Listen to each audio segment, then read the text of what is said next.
Je suis Gwendoline Andrieux, je fais partie du syndicat Sud Éducation qui fait partie de l'union syndicale solidaire donc sur le département du Finistère. Et on a une union locale solidaire sur Quimperlé et Concarneau. C'est le 1er mai 2025, donc journée internationale pour la paix, pour la justice sociale, pour défendre les conditions de travail des travailleurs et travailleuses. C'est une journée internationalement connue.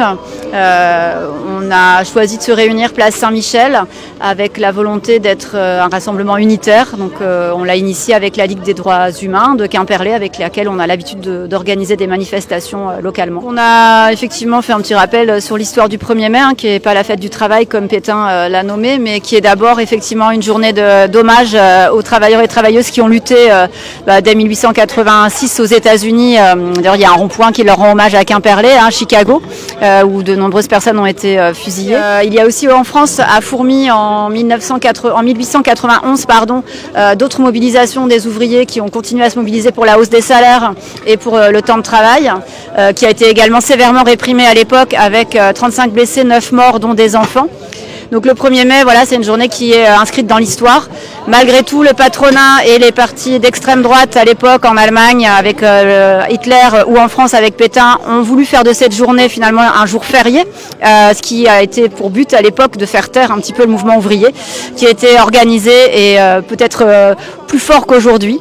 Donc le 1er mai, de continuer de se mobiliser aujourd'hui, c'est aussi se mobiliser pour réveiller le monde ouvrier, continuer à utiliser les outils de lutte que sont les syndicats, et lutter aujourd'hui contre l'extrême droite sur nos lieux de travail et ailleurs. Prochains événements, il y en a plusieurs. Déjà là, la préoccupation effectivement de cette date aussi, c'est de manifester pour la paix, puisque aujourd'hui, un certain nombre de pays vivent en guerre, notamment la Palestine, qui subit une guerre coloniale depuis de nombreuses années et qui actuellement subit un génocide.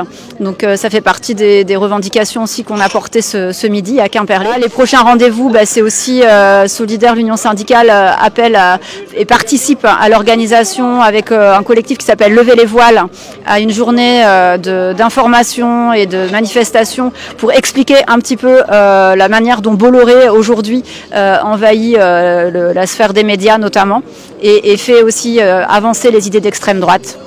Donc 24 mai, donc ça c'est le prochain rendez-vous. Il y a plusieurs mobilisations, il y a des appels effectivement à la grève dans de nombreux secteurs aujourd'hui qui sont menacés de licenciement. Voilà, il y a les lieux de lutte et les raisons de lutter ne manquent pas. J'ai la chance d'avoir une cantine qui s'est mise en place pour soutenir toutes les mobilisations, les luttes sociales. Donc une cantine locale qui fait à manger là pour, j'ai pas demandé précisément, mais je pense pour plus de 60 personnes.